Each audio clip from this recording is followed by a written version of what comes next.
Alright y'all, welcome back to the channel. Thank you for coming back and returning. If you haven't already, please subscribe. It really means the world to me. We got so many more things that we got coming, so many more cool ideas here that Triple S Productions is about to be putting out for you. And today, I'm gonna try something new. We've been doing a lot of traveling lately, you know, and a big part of different places around the world that we wanna highlight and celebrate is their food. And I think a good way of doing that is to give a highlight for anyone who's never been somewhere before. Give a good, 48 hours, let's say, plane got dropped, you got a layover, who knows, you're just in the city for 2 days and you want to check out some of the best of what the place has to offer. So I'm gonna do my first 48 hours today here in Houston, Texas.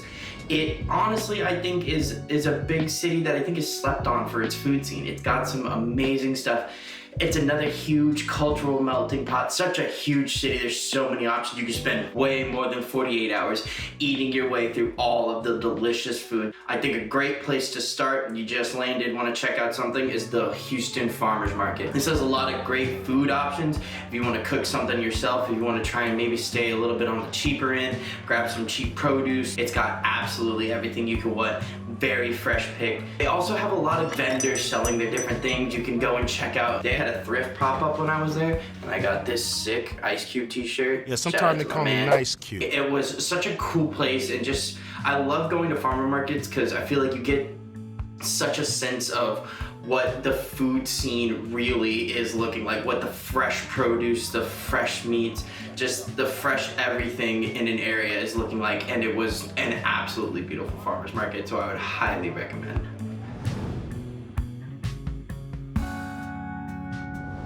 If you're looking for a dinner now, I would highly recommend Jin Chow. We went there and it was absolutely phenomenal Vietnamese food. It was so good. So first, if you can get there in time for happy hour, that'll be crucial because they had the Sapporos flowing and they were absolutely delicious. We started off and we wanted to get, try a whole bunch of different things on the menu. So we got a lot more starters for sharing purposes, which I think is a great way to, try and test out a lot of different things that a menu has. But first we got their egg rolls, hand-rolled egg rolls with pork, shrimp, crab, and some fish sauce vinaigrette for dipping. It was pretty good. I liked it. It had the nice crunch and everything, but everything just kept on going up. Next, we actually got the smoked duck salad. It had house smoked duck with arugula, purple cabbage, shallots, jackfruit, walnuts, and ginger fish sauce vinaigrette.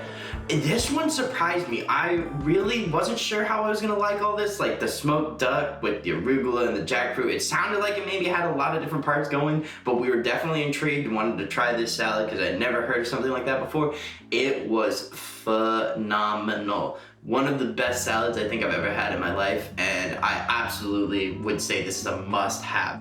Last but not least, for our starters, we got a pork belly bao, fried bun stuffed with braised pork belly, caramelized fish sauce, beef tallow aioli, and pickled cucumber. This was a very good bun as well. I've had better, but I will say the pork belly was perfect. I think it was maybe something with the vinaigrette just mixed within. Wasn't exactly what I'm saying, but still a very good choice. Very good choice. And then we come to the star of the show. We got the Texas barbecue fried rice. Post oak smoked beef brisket, kimchi with a fried egg on top, and lots of other good stuff. I don't know what else there is to say about this. It was just so phenomenal. The brisket was perfectly smoked. And something about fried rice just lends itself so well to these kinds of fusions and just testing new things out. And it was absolutely well worth it. This was such a great dinner spot, a good place to hang out. They had a lot of cocktails, a lot of different things. It'd be a good place to have dinner, hang out and everything, and then go home for the night to rest up for your busy day 2.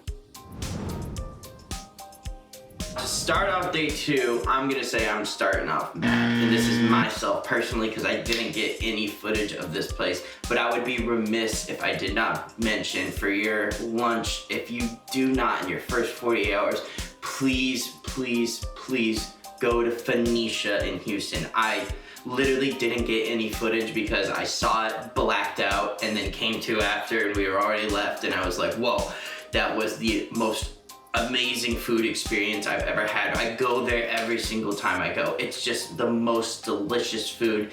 It's very like Mediterranean. I believe it was an Armenian family that started the restaurant in this one little regular sized place. It is now expanded into a massive restaurant. They have their own specialty store too if you want to get some groceries also there. But it's just absolutely delicious shawarma style wraps and lots of other stuff. We got their ceviche. We got some really good smelts, which are some like fried fishes with a tzatziki kind of dip with it.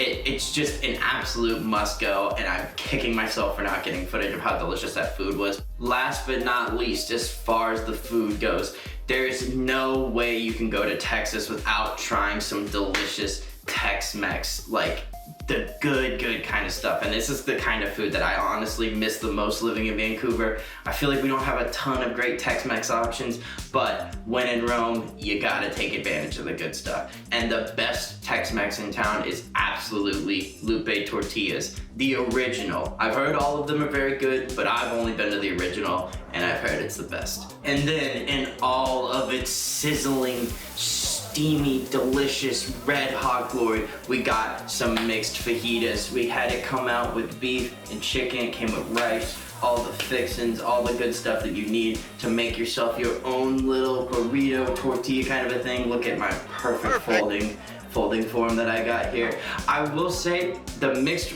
was very good. Both the beef and the chicken were very good. The beef significantly better than the chicken. If I were to do it over again, I would have gotten just beef. The beef was so good, and all of the, you know, the onions and the peppers and all of that, I just can't. A fajita is so good. Absolutely bashed it. It was amazing. Well worth it. Now, if you're still up for it after eating such a thick and heavy meal, you might want to just go and sleep it off and get ready for your flight out tomorrow. But if you are still up to it, right next door is a really great and fun place as well called Watson's House of Ales. A nice bar, very relaxing vibe. You could go get there, get a couple of drinks. We played a few games of pool, and then we were out and back and ended our night. So I feel like that's a great way to cap off your second night. And that is how I would spend my 48 hours in Houston if I had a chance to get in and I wanted to hit all of the food highlights. I absolutely loved it. I can't wait to go back. It's such a great, rich and diverse city. It was such a fun time.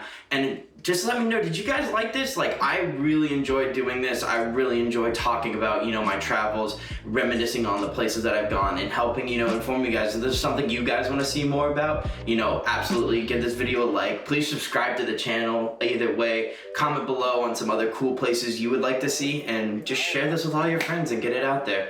And until next time, I'll see you guys later. Peace.